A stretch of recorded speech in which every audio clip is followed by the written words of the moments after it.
Hey everyone, it's Rob Holman with Northwest Fishing Reports. It's Bass Week and I'm out here on Potholes Reservoir with Shelby Ross, Levi Rodello, Danny Garrett, and Hillary's casting behind us.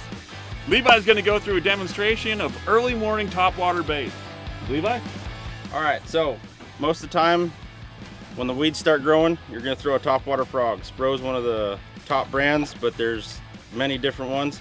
Your frog is pretty much weedless. It collapses when that fish gets a hold of it. You can throw it in the gnarliest cover. There's no wrong place to throw a frog.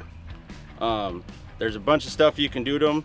They come with their tails pretty long. I trim mine, and I trim one a little bit shorter than the other. What that does is helps that bait walk in the water.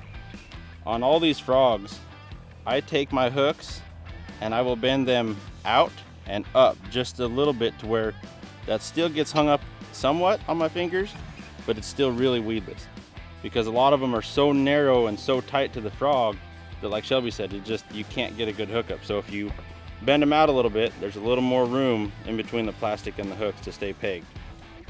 I mean, I will throw it way back in the junk. We're running 50 to 60 pound braid, and when you're fishing it, I like a high rod tip. What that does, if that fish blows up on that frog, you need to wait 2 to 3 seconds so he can get that in his mouth. So if my rod tip's already ready to set the hook, I'm just instinctively gonna rip it out of his mouth. With that rod high and he blows up on it, I've got a little bit of time to reel down and then set the hook. But you have to watch your frog because they do miss it a lot of times. And if you rip it out of there, he's gone. But if you wait, twitch it some more, he might come back and grab it. The stuff we're fishing here, these points like this, early morning, they'll be out front of them eating the bait fish that get pulled through on the current here. Once that sun gets a little bit higher, they'll move into the mat. So when you're throwing into the mats, I like to go as far back as possible. That splash might spook those fish, and then work it out.